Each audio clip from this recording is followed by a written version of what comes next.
Models of teaching, that is not methods of teaching. Methods and models ये दोनों ही separate thing है।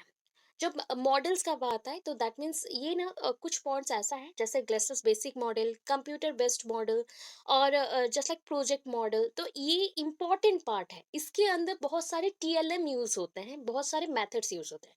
When we talk about the project method, तो project method में क्या होता है, एक प्रोजेक्टर होगा जिसको हम स्क्रीन पे पॉइंट आउट करते हैं। आफ्टर दैट वहाँ पे जो टीचर रहता है उसको एक्सप्लेन करता है। तो देखो यहाँ पे मल्टीपल मेथड्स यूज हो सकता है, तो वो आपका मॉडल है। एक मॉडल के with in multiple methods use हो सकता है, इतना डिफरेंस याद रखना है कि मॉडल्स एंड मेथड्स ये दोनों अलग है। मॉडल्स कंसिस्ट करते हैं मेनी मेथड्स को। व्हेन वी एक्सप्लेन और when we enter in the class, when we that is motivate you to learning by doing, और लर्निंग एक्सप्लोरिंग करने के लिए आपको हेल्प करी हुई या लर्निंग थ्रू एक्सप्लोरिंग करूँ, तो ऐसा जब पॉइंट्स आता है तब हम उसको मॉडल्स बोलते हैं। बट जब हम लोग उसके अंदर छोटे छोटे पॉइंट्स को कंप्लीट करते हैं by using different type of methods, तो वो सारे आपके मेथड्स हैं या टीएलएम मटेरियल्स हैं जिसके हेल्प से आप कर रहे हो। तो ये कंपैरिजन आपको जानना चाहिए कि ये क्या होता है। तो teaching involves a system as well as an activity. देखो टीचिंग क्या है, मैंने आपको पहले भी बताया, teaching involves science as well as arts, ये आप जानते हो। बिकॉज वी यूज लॉजिक, हम तर्क को यूज करते हैं, या फिर हम डिबेटिंग करते हैं, या फिर कोई चीज को हम कंपैरिजन करते हैं with a positive and the negative thoughts as well as हम क्या कर सकते हैं। और ये एक एक्टिविटी भी है, दैट मीन्स ये हम बोल सकते हैं ये एक आर्ट है। आर्ट मतलब just like one kind of skill. तो आप एक स्किल को जब परफॉर्म करते हो, ये एक्ट बन जाता है या फिर एक्टिविटीज बेस्ड होता है। ये तो आप ऑलरेडी जानते हैं, प्रीवियसली हम पढ़ चुके हैं बहुत बार। The goal of teaching is always to facilitate the students learning. Already in all concept that is mentioned as facilitator, teacher mentioned as facilitator. Teacher facilitate the students activity or students mind or students cognitive development. Teacher क्या करता है, facilities provide करता है। अगर मैं simple word में बोलूँ कि teacher क्या है, एक अपॉर्चुनिटी गिवर है। मतलब वो क्या गिव करता है, बहुत सारे अपॉर्चुनिटीज को वो देता है, एंड उसी अपॉर्चुनिटीज को स्टूडेंट्स यूज करते हैं अपने लर्निंग लर्निंग का जो पॉइंट्स हैं या फिर टॉपिक्स हैं उसको एक्सप्लोर करने के लिए। हो गया। इफ टीचर्स लर्निंग, अब बोलो, if teachers learning understand the model of teaching and this term professionally automatically and their professionalism or their professionals will be improved। अच्छा, आप जब एज ए टीचर वर्क करते हो, तो ये सिंपल सा चीज है। एज ए टीचर हम जब वर्क करते हैं तो उससे पहले हमें लर्नर बनना पड़ता है। तो वी आर लर्नर ऑल्सो। अगर मैं आपको टीच अभी कर रही हूँ, तो अगर मैं 1 घंटा आपको पढ़ाती हूँ, 1 आवर मैं आपको टीच करती हूँ, सो 1 आवर के पीछे ऑलमोस्ट ऑलमोस्ट 8 to 9 आवर्स मैं बहुत सारी चीज़ों का एक्सपीरियंस लेती हूँ। तो दैट मीन्स मैं एक टीचर हूँ तो मैं एक अच्छी लर्नर भी हूँ। तो लर्नर कैसे बनते हैं, जब हम चीज़ों को समझते हैं, अंडरस्टैंड कर सकते हैं ऑटोमेटिकली, प्रोफेशनली वर्क को भी समझते हैं एंड वर्क पे क्या करना है वो भी जानते हैं। दैट मीन्स आप बोल सकते हो टीचिंग प्रोफेशन में अगर आप मॉडल्स का यूज़ करते हो तो स्पेसिफिक एग्जीक्यूशन हो सकता है। एग्जीक्यूशन हो सकता है, कामों को हम एक जैसा नहीं करके डिफरेंट स्टेप्स में एंड डिफरेंट वेज से हम कर सकते हैं, and that is called professionalism. जो भी आपका वर्क है, वर्क को आप एज पर योर जो भी आपका प्रोफेशन है उसको आप डन करते हो। तो ये डन जो करते हो, प्रोफेशन जो एक्टिविटीज करते हो, ये इंप्रूव कैसे करेगा, if you are a good learner then you learn everything quickly, very quickly. And ये क्विक जो रिस्पॉन्स है बहुत सारे स्टिमुलीज का, इससे ही आपका इम्प्रूवमेंट होता है। The word model can be use in 2 ways। अच्छा, 2 ways से आपका मॉडल जो वर्ड है वो यूज हो सकता है। एक है, इसको आप बोल सकते हो कि इसको एक आइडियल जैसा हम थिंक कर सकते हैं। मॉडल स्कूल में, कॉलेज में जब एक्सपेरिमेंट करते थे, आपके पास मॉडल रहता था एंड उसी का एक बेसिक एक्सप्रेशन आपके माइंड में रहता था, एंड जिसको आप फॉलो करके खुद का मॉडल प्रिपेयर करते थे। अदरवाइज कोई चार्ट पेपर पे वर्क करते थे या फिर कुछ थ्योरी लिखते थे, वो होता है एक मॉडल, जो आपको बेसिक बोल सकते हो आइडियाज देता है। अभी बोलो, एक एग्जांपल मैंने दे दिया, जो भी स्पेसिमेंस हैं या फिर ऑब्जेक्ट्स हैं इसका, तो यहाँ पे कौन सा स्पेसिमेन में आएगा, बोलो ये वाला। तो यहाँ पे एक चीज बोल दूं, जब एक ऑब्जेक्ट जैसा मॉडल काम करे या कुछ एक शो कर रहा है कैरेक्टरिस्टिक्स, जस्ट लाइक हम साइंस के स्टूडेंट थे, तो साइंस के स्टूडेंट्स क्या करते थे, जब भी एक हार्ट मतलब हम बोल रहे हैं कि हार्ट में सर्कुलेशन चल रहा है, मतलब ब्लड का सर्कुलेशन हो रहा है, तो ब्लड कैसे पंप आउट हो रहा है, कैसे लीव कर रहा है, एक चैम्बर से दूसरे चैम्बर को जा रहा है। तो ये पूरा जो हम प्रोसेस देखते थे थ्रू एक स्पेसिमेन होता था या फिर मॉडल होता था। अभी स्पेसिमेन कभी कभी तो हार्ट बीट चेक करने के लिए हम फ्रॉग यूज करते थे, बट एवरी टाइम हम ह्यूमन का हार्ट बीट चेक करने के लिए तो ह्यूमन के हार्ट को हम मतलब ह्यूमन के बॉडी को कट नहीं कर सकते। सो दैट हम लोग मेडिकल स्टूडेंट नहीं है एंड उस इंसान को कट किया तो मर मर जाएगा। सो दैट हम लोग क्या यूज करते हैं, ऑब्जेक्ट यूज करते हैं या फिर छोटा मोटा मॉडल यूज करते हैं, जो भी प्लास्टिक का हो या मार्बल्स का हो या स्टोन का हो, कुछ भी हो सकता है। उसमें पूरा मेंशन होता था, फ्लो मेंशन होता था, कैसे ब्लड फ्लो करता है, एंड आफ्टर दैट उसको हम रिमेंबर करते थे। तो ये गाइडिंग फैसिलिटी है जो कि आपके नॉलेज को कंस्ट्रक्ट करता है। मैंने एक एग्जांपल दिया। वैसे हर एक सब्जेक्ट का अपना अपना ऑब्जेक्ट है, जिस ऑब्जेक्ट को यूज करके आप इजीली अंडरस्टैंड कर सकते हो। अभी अगर बोलूं कि ये यूज होता है या फिर मॉडल एक्ट करता है as an ideal thing, as an ideal thing. तो आइडियल क्या होता है, आदर्श बोल सकते हो, जिसमें आदर्श नीति होते हैं। तो अभी बोलो कि कौन है आदर्श रूप में, समाज को कौन बिल्ड करता है या सोसाइटी को कौन बिल्ड करता है, तो टीचर। तो teacher as a role model from whom students learn new things, यहाँ पे ऐसे ब्रैकेट कर देना। टीचर क्या कैसे एक्ट करता है और एज अ रोल मॉडल क्या देता है ना, ये स्टूडेंट्स को बिल्ड करता है। तो बिल्ड कैसे करेगा, न्यू लर्निंग जो थिंग्स होता है, जिससे वो न्यू न्यू थिंग्स को जानेगा, वैसे चीजों को प्रोवाइड करके। हो गया। अभी मीनिंग देख लो, the model is always a preview which display the activities before hand, and it is the viewpoint of psychologists which will helpful to all category of children as well as teacher in the teaching learning process।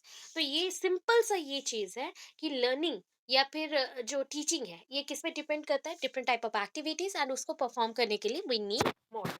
तो model से क्या होता है ना, कोई भी चीज को आप डिस्प्ले कर रहे हो किसी के सामने, तो वो इजी हो जाता है। किसी के हाथों के सामने आप सब कुछ रख दे रहे हो, तो that means one kind of displaying होगा। तो ये डिस्प्लेइंग जो थिंग्स है इसको हम मॉडल बोल सकते हैं। तो अगर मैं बोलूँ साइकोलॉजिस्ट के अकॉर्डिंग क्या पॉइंट पॉइंट ऑफ व्यू आएगा, तो साइकोलॉजिस्ट के अकॉर्डिंग ऑल काइंड ऑफ जो भी चिल्ड्रन है, ऑल कैटेगरीज के जो भी लोग हैं, उनको हेल्प होगा, प्लस टीचर्स को भी हेल्प होगा, उनके लर्निंग टीचिंग में दोनों में ही हेल्प होगा। तो ये टोटल जितने भी प्रोसेसेस हैं, टीचर टीचिंग देगा एंड लर्निंग भी करेगा, स्टूडेंट लर्निंग करेंगे एंड टीचर्स को अंडरस्टैंड करेंगे, ये सारा प्रोसेस के लिए हम मॉडल्स यूज करते हैं। देखो, दो डेफिनेशन गिवन है। अभी दोनों डेफिनेशन से एक डेफिनेशन है मॉर्स का, ठीक है, अकॉर्डिंग टू मॉर्स। और एक डेफिनेशन में ये डेफिनेशन खुद से बनाया गया है, ठीक है, खुद से बनाया गया ओन लाइंस है। तो आप ओन लाइंस में भी लिख सकते हो। तो कैसे लिखना पड़ता है, देखो देखो, ओन लाइंस जब लिख रहे हो तो आपको कोई भी एजुकेशनिस्ट का नाम नहीं पता, because you are the educationist here, because you mention the definition for the model और anything which topic is mention. जो भी टॉपिक के अंडर आप मेंशन करना चाहते हो उसके लिए आप खुद लिख रहे हो, क्योंकि आपको डेफिनेशन प्रॉपर याद नहीं है कोई भी, किसका, कोई भी ऑथर का या फिर राइटर, रिसर्चर, एजुकेशनिस्ट का।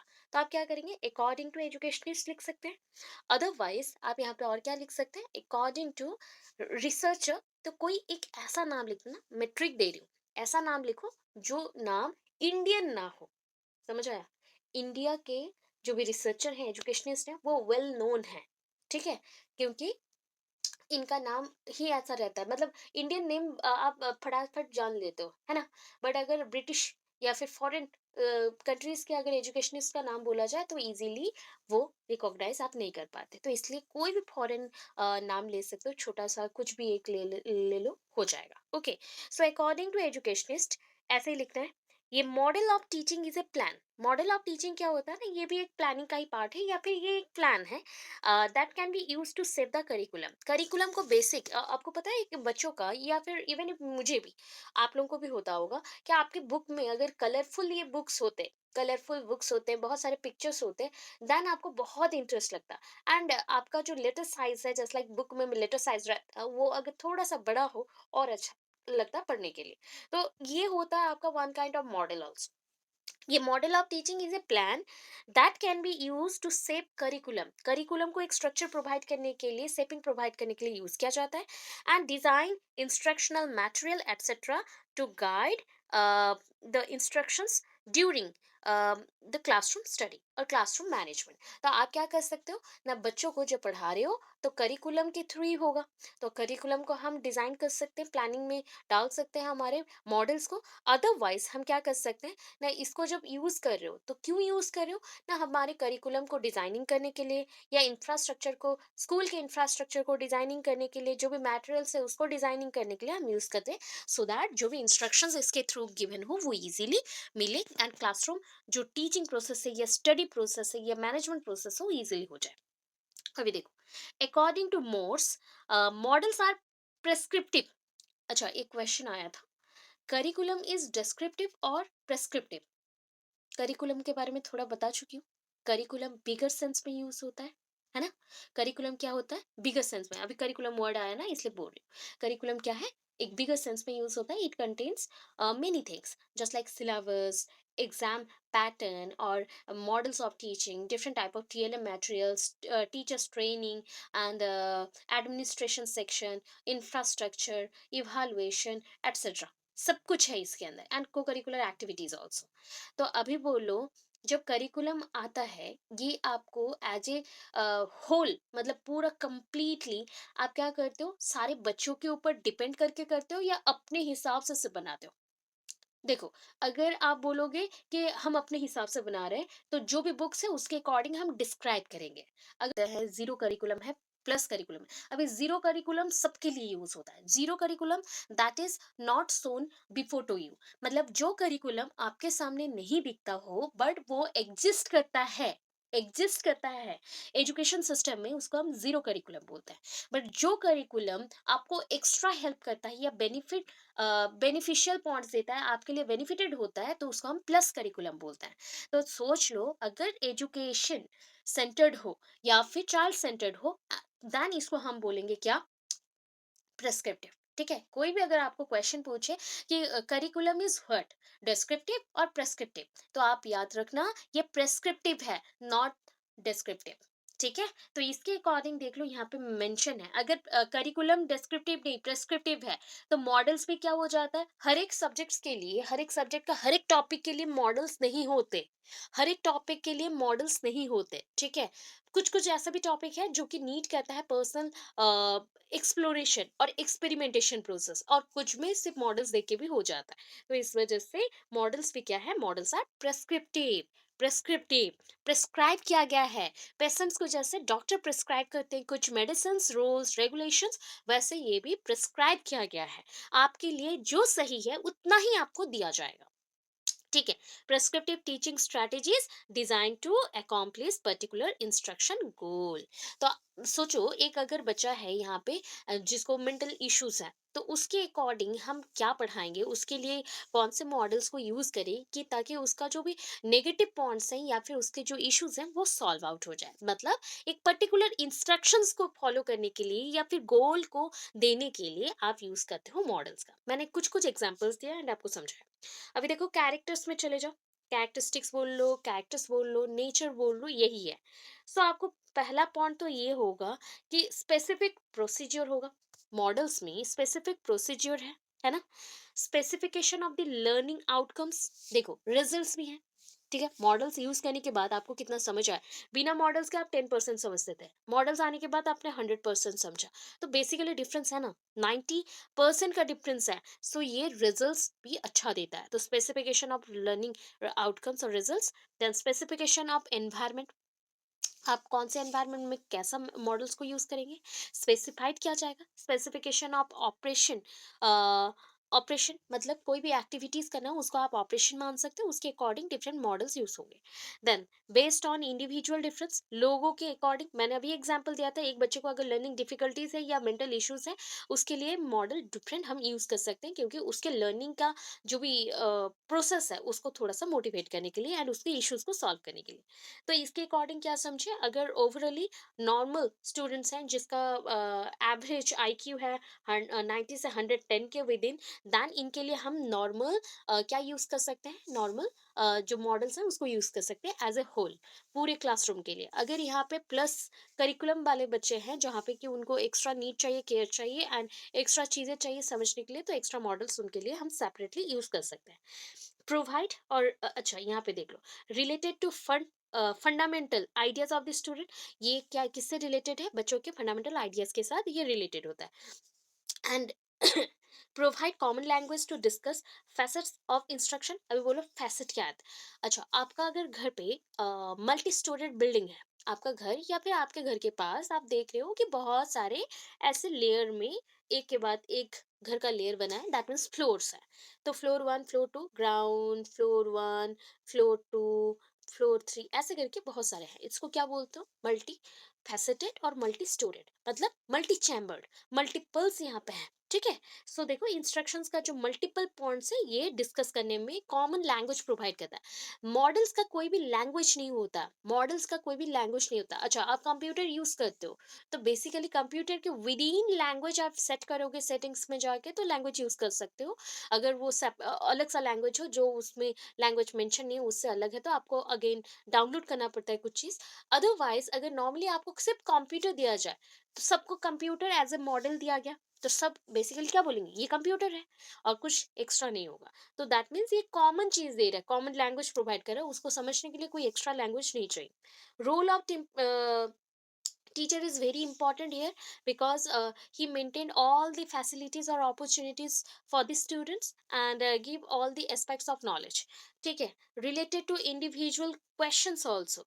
अच्छा, अभी देखो आप एक स्टूडेंट है, सोच लो सीता और एक स्टूडेंट है, रोहित एक स्टूडेंट है।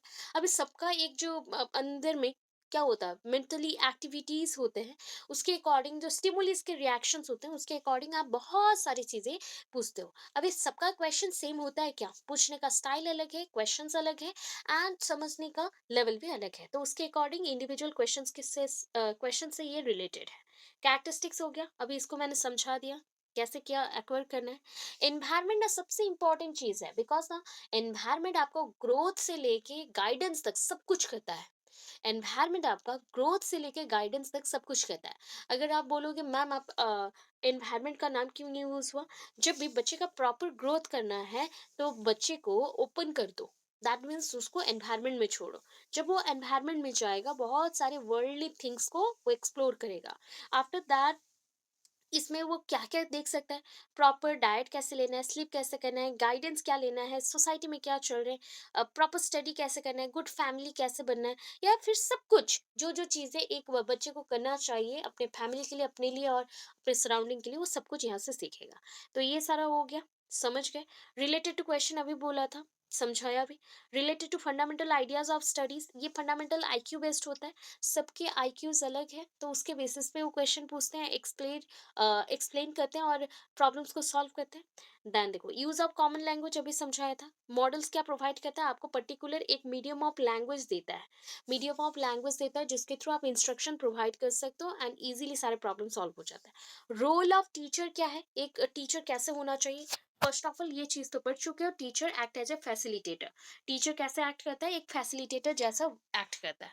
Then explores other knowledge, explore other knowledge, बच्चों के नॉलेज को वो क्या कर रहे हैं, एक्सप्लोर कर रहे हैं। सॉल्विंग क्वेश्चंस, बच्चों के प्रॉब्लम्स को सॉल्व करें, क्वेश्चन सॉल्व करें using different type of modes. अभी देखो क्या है, एक ऐसा मोड यूज करो जिससे आप डिस्क्राइब कर सको कोई भी चीजों को। ठीक है, using mode is to describe, that means आप मोड क्यों यूज करें, कोई चीजों को डिस्क्राइब करने के लिए। यूज पर्टिकुलर लैंग्वेज, ये बोल चुके हैं। एक टीचर ऑलवेज क्या करता है ना, पहले तो वो कॉमन लैंग्वेज यूज करेगा, आफ्टर दैट अगर बच्चे को समझ नहीं आया तो उनके अकॉर्डिंग वो जाएगा, जो भी उसका मदर टंग है उससे बात करेगा। टीचर एक स्मार्टर पर्सन होते हैं, बहुत ज्यादा ही स्मार्टनेस उन पे रहती है। And use the smart class, smarter वो आ गया तो वर्ड आ गया उससे, स्मार्ट क्लास दी। तो एक स्मार्ट क्लास जब होता है तो ये वन काइंड ऑफ बोल सकते हो, कभी कभी स्मार्ट क्लासेस वर्चुअल भी होते हैं। अदरवाइज स्मार्ट क्लास में जो बच्चे सामने बैठे रहते हैं बहुत इजीली समझ लेते हैं, बिकॉज स्मार्ट क्लास के विद इन आप different type of audio visual aids भी यूज करते हैं। अभी देखो, need of models of teaching and function of models of teaching, मतलब मॉडल्स ऑफ टीचिंग का जरूरत क्या है। क्यों हम लोग यूज करते हैं इसको। तो इसके एटलीस्ट 5 पॉइंट तो लिखेंगे, बिकॉज ये स्टार्टिंग पॉइंट है। तो देखो, गाइडेंस के लिए, इम्प्रूवमेंट इन टीचिंग, टीचिंग में इम्प्रूवमेंट करने के लिए, डेवलपिंग करिकुलम, करिकुलम को डेवलप करने के लिए, अदर फंक्शंस भी बहुत सारे हैं, and specification of the instructional material. तो हमें मॉडल्स ऑफ टीचिंग क्यों चाहिए ना, ये भी वन काइंड ऑफ प्लानिंग है और डिजाइनिंग है। ये क्या डिजाइन करने में हेल्प करता है, करिकुलम डिजाइन कर सकते हो, इम्प्रूवमेंट ला सकते हो खुद में भी एज ए टीचर। आपको जो जो एक्टिविटीज़ करना चाहिए अपने टीचिंग में, आप फैसिलिटीज़ प्रोवाइड करके एक अच्छे लर्नर जैसे बहुत कुछ सीख सकते हैं, इंप्रूवमेंट कर सकते हैं। बहुत सारे फंक्शंस अदर भी कर सकते हो, गाइडेंस दे सकते हो बच्चे को, एंड इंस्ट्रक्शनल मटेरियल्स भी बहुत पर्टिकुलरली यूज कर सकते हैं। अभी आया मेन चीज, that is a syntax. That means बोल सकते हो कि elements of A teaching model. अभी मैं बोली एक वर्ड, सिंटैक्स। सिंटैक्स मतलब क्या होता है, स्ट्रक्चर। ठीक है। अभी ये स्ट्रक्चर वाला जो वर्ड है ये यहाँ पे भी यूज हुआ है। जो आपके एलिमेंट्स हैं, नॉर्मली कितने एलिमेंट्स हैं, 6 एलिमेंट्स हैं। तो स्टार्टेड विथ, आप किससे स्टार्ट करोगे, यहाँ पे बेसिकली आपका जो पॉइंट्स है इसको एक्सप्लेन नेक्स्टली हम करेंगे। स्ट्रक्चर है, ठीक है, स्ट्रक्चर है। स्ट्रक्चर के बाद स्ट्रक्चर और सिंटैक्स बोल लिया। सिन जहाँ पे वर्ड आ जाए तो दैट मीन्स अ फ्यूजन, ये फ्यूज्ड हो जाता है, तो दैट मीन्स सिंटैक्स मतलब होली जो भी स्ट्रक्चर है उसको बोल रहे हैं। Then principles, support system, application and effect, social system, focus. ठीक है, इतनी चीज़ें चाहिए एज ए टीचर आपको टीचिंग मॉडल को प्रेजेंट करने के लिए और टीचिंग मॉडल को एक्सप्लेन करने के लिए। अभी देखो, glasses basic model, glasses basic model में ज़्यादा कुछ नहीं है। देखो, यहाँ पे थोड़ा सा इंट्रो दिया, देन मॉडल का 4 पॉइंट्स है, 4 पॉइंट को एक्सप्लेन किया, ABCD, 4 बॉक्सेस में, and this boxes are connected with a arrow mark, और बोल सकते हो यहाँ पे पाइप के थ्रू, बिकॉज यहाँ पे ऐसे ही बॉक्सेस को कनेक्ट किया गया है। अभी बॉक्सेस को जब भी कनेक्ट कर देते हैं। यस। अच्छा, ब्रेक हो रहा है। अच्छा, देखते हैं, बाहर जाते। ओके ओके, अब आ रहा है क्या? अब आ रहा है, ओके ओके। तो यहाँ पे 4 स्टेप्स है, मैं पढ़ा रही हूँ, बेसिक आइडिया दे देती हूँ आपको। 4 स्टेप्स है, ABCD, 4 आइडियाज, सॉरी 4 पॉइंट्स हैं। सो यहाँ पे first one is the instructional objective. जब भी आप किसी को पढ़ाते हो, इंस्ट्रक्शन देते हो, तो उससे पहले उसका ऑब्जेक्टिव जान के रखो कि क्यों हम उस चीज को पढ़ा रहे हैं। तो दैट इज द इंस्ट्रक्शन।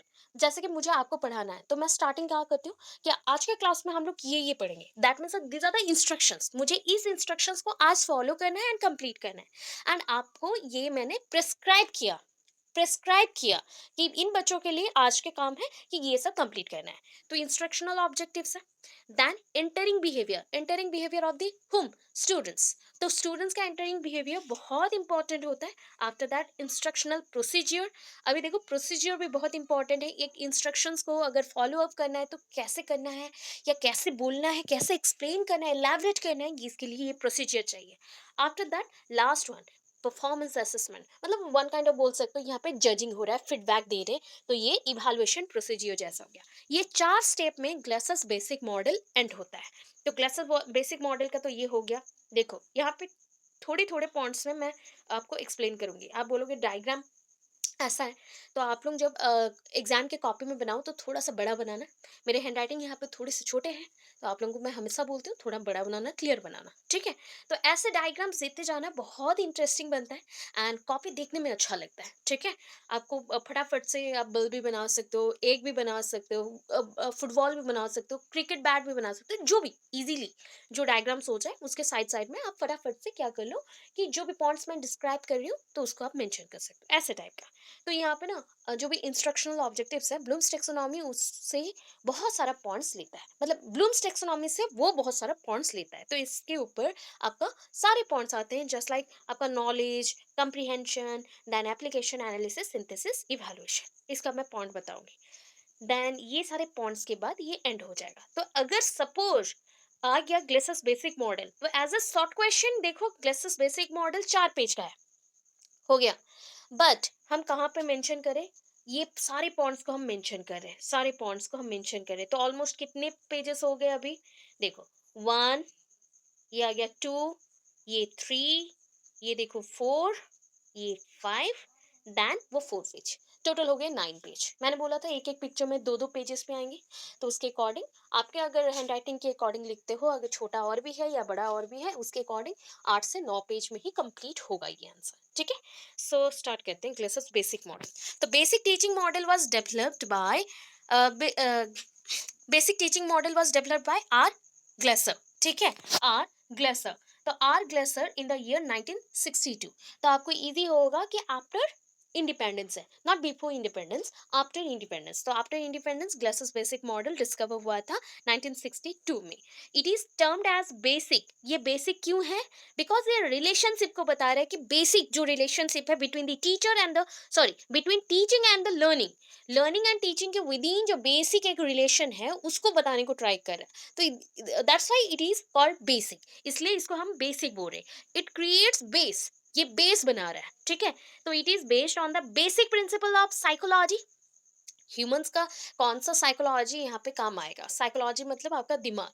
तो दिमाग में क्या चीज़ है? थिंकिंग हो रहे, अंडरस्टैंडिंग हो रहे, एनालिसिस हो रहे, रीजनिंग हो रहे। This are the common factor, cognitive develop के कॉमन पॉइंट्स हैं, ये कॉमन फैक्टर्स हैं जो कि आप अच्छा करोगे नरिश होगा, आगे बढ़ेगा, बुरा करोगे उसको आप डेवलप नहीं करना चाहते हो तो वो बैकवर्ड में रूइंड हो जाएगा। तो ऐसे चीज़ों को आप बोल लो कि this are the principle of psychology, जिसके ऊपर ये बेस्ट है। नेल्सन एल ब्लॉजिंग, ठीक है, क्या नाम है? Nelson L Bossing call the model. इस मॉडल को उन्होंने क्या बोला? Classroom meeting model. Glaser's basic teaching model को नेल्सन एल ब्लॉसिंग ने बोला classroom meeting model. Classroom meeting क्या होता है? क्लासरूम में जो नीड्स है, बेसिक चीजें हैं, जैसे कि बच्चे एंट्री कर रहे हैं तो उनका बिहेवियर कैसा रहेगा, उनका कैपेसिटी क्या है, उनका एटीट्यूड क्या है, उनका साइकोलॉजी क्या बोल रहा है, क्या वो आपको अटेंशन प्रोवाइड कर रहे हैं, क्या पॉजिटिव एटीट्यूड से देख रहे हैं, क्या आप पढ़ा रहे हो वो समझ पा रहे हैं। तो दीज आर द पॉइंट, इसलिए यहाँ पे मेंशन किया गया कि classroom meeting model. After that, the basic teaching model divides the teaching process into 4 components. ये हो गया 4 components, 4 boxes। इसको ना बॉक्स मॉडल भी हम बोल सकते हैं। टीचिंग का अगर किसी ने पूछ लिया टीचिंग का बॉक्स मॉडल, तो ये ग्लेसर्स बेसिक मॉडल को टीचिंग का बॉक्स मॉडल बोल सकते हैं। 4 बॉक्सेस बनाने हैं and these are connected with the arrow mark. 4 boxes हो गए and these are connected with arrow mark. ठीक है, 4 बॉक्सेस में क्या क्या मेंशन है? पहले तो आप उसको लेबलिंग करोगे, A B C D, A B C D। ए में क्या लिख दिया हमने? Instructional objectives. इंस्ट्रक्शन, क्यों इंस्ट्रक्शंस देना है? That is I am asking the WH questions related to instruction. Why instructions are allowed here, और what are the importance of instructions? तो इंस्ट्रक्शंस क्यों देना है? बच्चों का इंटरेस्ट क्या है, बच्चों के लिए क्या प्रिपेयर करना है, तो that is the instructions objective. After that entering behaviour. Entering behaviour किसका? स्टूडेंट्स का। ठीक है, इंस्ट्रक्शनल प्रोसीजर ये भी बता दी, यहाँ पे कौन सा प्रोसीजर को फॉलो करके बच्चों को पढ़ाना है, एक्सप्लेन करना है। And lastly the performance assessment. Performance assessment, assessment and evaluation में डिफरेंस बता चुकी हूँ। इवैल्यूएशन क्या है?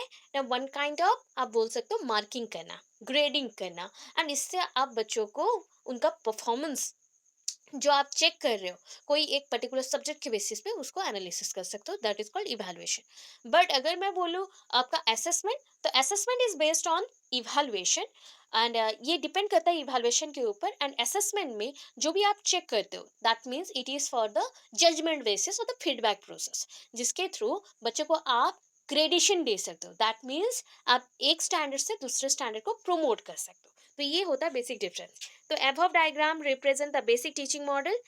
The 4 parts shown in the diagram as follows. जो 4 पार्ट है अभी पढ़े, उसका शॉर्टकट यहाँ पे मेंशन ही याद रखोगे, IOEBIPP हो गया। बॉक्स ए क्या बोलता है? बॉक्स ए का नाम है या डिनोट किया गया है इंस्ट्रक्शनल ऑब्जेक्टिव।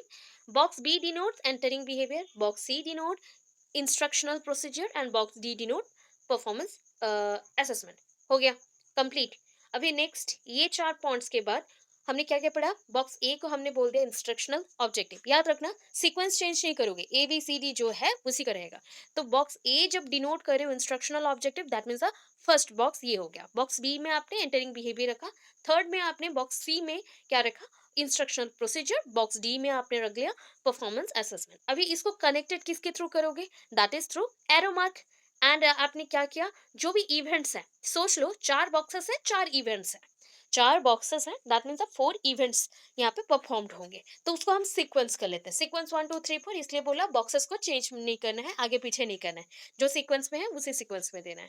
एंड इसको कनेक्ट करने के लिए आप क्या यूज करते हो, line with the connect components are called feedback loop. देखो, एक बॉक्स के साथ दूसरा बॉक्स ऑलवेज कनेक्टेड रहता है, मतलब ये परफॉर्म हो गया, मतलब उसका रिजल्ट एंड प्रोडक्ट यहाँ पे आ जाएगा, वो परफॉर्म होगा, इसका एंड प्रोडक्ट यहाँ पे आ जाएगा, वो परफॉर्म होगा नेक्स्ट के लिए, देन इसका एंड प्रोडक्ट यहाँ पे आ जाएगा, जहाँ पे परफॉर्मेंस असेसमेंट हो गया, मतलब एक स्टैंडर्ड पे आ गया। बस इतना होता है प्रोसेस, इसलिए इसको बोला गया feedback loop.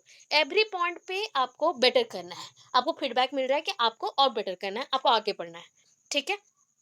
Robert Glasser has tried to clarify the educational process in the class through this model. Robert Glaser ने क्लासरूम में जो जो प्रोसीजर होना चाहिए या क्लास में कैसे पढ़ाना चाहिए उसके बेसिस में ये कंसेप्ट दिया था। कंपोनेंट में पहला कंपोनेंट क्या है, इंस्ट्रक्शनल ऑब्जेक्टिव्स। तो इंस्ट्रक्शनल ऑब्जेक्टिव्स क्या बोलता है, दैट इज अ गोल, एक फिक्स्ड गोल, फिक्स्ड एम, जो कि बच्चों के लिए चाहिए। दैट मीन्स बच्चे क्या अटेंड करेंगे आफ्टर एक्वायरिंग द नॉलेज, उसके लिए जो जो आप मेंटेन करोगे। That means IO indicates the goal that the student is attained after the completion part of instruction by the learner, sorry bye the teacher. तो स्टूडेंट्स और learner यहाँ पे अटेंड कर रहे हैं नॉलेज को, एंड आफ्टर अटेंडिंग और completion of this task, वो क्या करते हैं, ये टास्क किसके थ्रू हुआ, टीचर के थ्रू। टीचर ने चेक किया, इंस्ट्रक्शंस दिया एंड बच्चों ने क्लियर किया, सो दैट उनका गोल फुलफिल होगा। It is based on blooms taxonomy, ठीक है, blooms taxonomy of objectives. And blooms taxonomy के 3 पार्ट्स हैं, आप जानते हो, कॉग्निटिव, इफेक्टिव एंड साइकोमोटर। तो यहाँ पे हम सिर्फ कॉग्निटिव को यूज करेंगे because it is related to mind और मेंटल एक्टिविटीज। तो ये देख लो, ये 3 आ गया, कॉग्निटिव, इफेक्टिव, साइकोमोटर। बट यहाँ पे आपका जो पॉइंट है, एरो मार्क देखिए, नीचे से तो ऊपर जा रहा है, बट यहाँ पे दोनों साइड में है, मतलब लोअर टू हायर। अगर ऑपोजिट से देखोगे, हायर टू लोअर। तो यहाँ पे फर्स्ट आ जाएगा याद करने के लिए, के सी ए स्क्वायर एस ई। तो आप बोल सकते हो के केस, ठीक है, के केस। सो के यहाँ पे नॉलेज है, C comprehension, that means a detail understanding level पे, ठीक है, अंडरस्टैंडिंग ऑफ द फैक्ट और टोटल कंसेप्ट और द प्रोसीजर एटसेट्रा। यहाँ पे के जब आता है, नॉलेज मतलब पूरे इंफॉर्मेशन को रिमेंबर करना है, फिर आपको समझना है, अंडरस्टैंड करना है फैक्ट्स को। देन पहला एप्लीकेशन है, जो फैक्ट्स आप समझ गए उसको अप्लाई करेंगे, जो नॉलेज आपके पास है उसको आप अप्लाई करोगे कोई एक्टिविटीज में, कि ये इस सिचुएशन में हो पा रहा है कि नहीं, ये नॉलेज मेरे पास है कि नहीं। अगर नहीं है तो आपको क्या करना पड़ेगा, अगर नहीं है तो मुझे नॉलेज लेना पड़ेगा। इसके बाद आता है analysis, that means break down the problems into simpler form. अभी देखो, जो प्रॉब्लम आपसे सॉल्व नहीं हुआ, that means that one is the difficult one, तो वो आपके लिए क्या हो गया, ये डिफिकल्ट जैसा क्वेश्चन आ गया या प्रॉब्लम आ गया। उस प्रॉब्लम को आप सॉल्व कैसे करोगे ना, उसको छोटे छोटे पार्ट में पहले डिवाइड कर दोगे, देन सिंपल फॉर्मेट में छोटे छोटे पॉइंट्स को आप क्लियर करते जाओगे। सिंथेसिस, दैट इज अ, आप बोल सकते हो सिंथेसिस मतलब कोई चीजों को निकालना, इन्वेंट करना। तो आप ना एक क्वेश्चन के मल्टीपल सोल्यूशन बना के रखो, ऑल्टरनेटिव सोल्यूशन बना के रखो, that is called divergent thinking. ये बोलते हैं हम लोग डाइवर्जेंट थिंकिंग, कि एक प्रॉब्लम के, एक सिचुएशन के बहुत सारे सोल्यूशन है, या फिर एक एग्जाम्पल्स को, आप एक एग्जाम्पल्स के थ्रू कुछ सोल्यूशन नहीं निकल सकता, तो आप क्या करोगे, एक प्रिंसिपल आपके पास है एंड उसके आप मेनी एग्जाम्पल्स दे दोगे। तो ऐसा चीज जब हो, मतलब एक प्रॉब्लम के बहुत सारे सोल्यूशन, ऑल्टरनेटिव सोल्यूशन आपके पास हो, तो that is called synthesis. Evaluation आप जान गए, जजमेंटल बेस्ड है, कि आपको एक जजमेंट देता है कि आपका पूरा नॉलेज अच्छा है या बुरा है। अभी देखो, ईबी, ईबी एंटरिंग बिहेवियर, तो एंटरिंग बिहेवियर बोल सकते हो, अर्ली बिहेवियर बोल सकते हो। तो ये किसका चेक होगा, स्टूडेंट्स का चेक होगा before they enter the classroom teaching process. तो इसको हम क्या बोलते हैं, बच्चों के एंट्री बिहेवियर। बच्चों का एंट्री बिहेवियर और अटेंशन और उनका जो एटीट्यूड है वो कैसा है आपके तरफ, वो जानने के लिए आप क्या करोगे, प्रीवियस नॉलेज ऑफ स्टूडेंट्स का चेक करोगे। That means previous knowledge assumed, students का प्रीवियस नॉलेज जो भी है उसको आप चेक करेंगे। अभी सपोज देखो यहाँ पे क्या किया, द टीचर ऑफ मैथमेटिक्स, एक टीचर जो मैथमेटिक्स के टीचर है, while teaching in the classroom of 9 के बच्चों को पढ़ा रहे, ही और she has to ask so many questions related to that topic just to check the previous knowledge of the student. तो एक टीचर जब क्लास 9 के बच्चों को पढ़ा रही है, तो उन्होंने क्या किया, बहुत सारे क्वेश्चंस उन्होंने पूछ लिया। इससे क्या होगा, कुछ बच्चे जो अटेंटिव नहीं है क्लास में, तो वो सतर्क हो जाएंगे, बहुत ज्यादा ही अटेंटिव हो जाएंगे, फोकस करेंगे, एंड जो बच्चे समझ पा रहे हैं वो क्वेश्चन का आंसर देंगे। सो हमें क्या पता चलेगा इसका नेक्स्ट रिजल्ट में, कि बच्चों का जो भी आइडियाज है वो किस पे बेस्ड है, या कितने आइडियाज वो कैरी करते हैं इस टॉपिक से। तो ये पता चल रहा है एंट्री बिहेवियर से। आफ्टर दैट आईपी है, तो इंस्ट्रक्शनल प्रोसीजियर। आप जो भी प्रोसीजियर यूज करते हो, तो क्लासरूम में पढ़ाने के लिए क्या यूज करते हैं, स्टूडेंट टीचर जो भी इंटरेक्शन होता है, तो उसके लिए various type of instructional procedure होता है, जिसको आप टीएलएम बोल सकते हो। तो टीएलएम जब हो, टीचिंग लर्निंग मटेरियल, एक एग्जांपल है स्मार्ट क्लास। तो स्मार्ट क्लास जब भी यूज होता है, बहुत सारे मेथड्स मटेरियल्स यूज होते हैं। लास्ट, परफॉर्मेंस असेसमेंट, और आप यहाँ पे परफॉर्मेंस चेक कर रहे हो, तो इवैल्यूएशन बाय टीचर। यहाँ पे टीचर्स के थ्रू इवैल्यूएशन होगा, just to know whether the goal of teacher is justified और नॉट। गोल ऑफ टीचर, देखो, आप लोगों को पास करवाना, अच्छे रिजल्ट से पास करवाना, दिस इज माई गोल। ठीक है, मेरा सिंगल गोल क्या है, आप लोगों को अच्छे से, कोई भी बैच का अगर बच्चा पढ़ रहा है तो वो अच्छे से रिजल्ट्स करे। अगर आप लोगों को रिजल्ट्स अच्छा करोगे तो ये मेरे लिए प्राउड वाला फीलिंग होगा, है ना। तो इस वजह से ये बोल सकती हूँ कि आप लोगों का खुद का इंडिविजुअल गोल्स है, but this goals as a common thing, ये टीचर के पास एक अपना गोल बन गया है। ठीक है, तो evaluation by the teacher, just to know whether the goal of teacher is justified और नॉट। मतलब बच्चों के गोल्स को अगर फुलफिल, देखो इतने सारे बच्चे हैं, सबका गोल्स फिक्स कर सकते हो क्या एट ए टाइम पे? क्या एट ए टाइम पे एक इंस्ट्रक्शन से सबको आप पढ़ा सकते हो? नहीं। तो यहाँ पे टीचर ने खुद का गोल बना लिया कि सारे बच्चों को वो पढ़ा के छोड़ेंगे। तो अभी टीचर बोल रही है कि इवैल्यूएशन करके देखते हैं कि मेरा जो पॉइंट ऑफ व्यू है, वो जो मेरा गोल है वो कितना फिक्स्ड हुआ है, या फिर कितना वो सक्सेस हुआ है। So, examination reinforcement is needed to check the performance assessment. तो ये सब कर सकते हैं, जिसके थ्रू, जैसे कि reinforcement मतलब रिवार्डिंग देना, या फिर एग्जामिनेशन करना, इससे जान सकोगे कि बच्चा कितना समझा एंड टीचर का गोल कितना फुलफिल हुआ। क्लियर है इतना?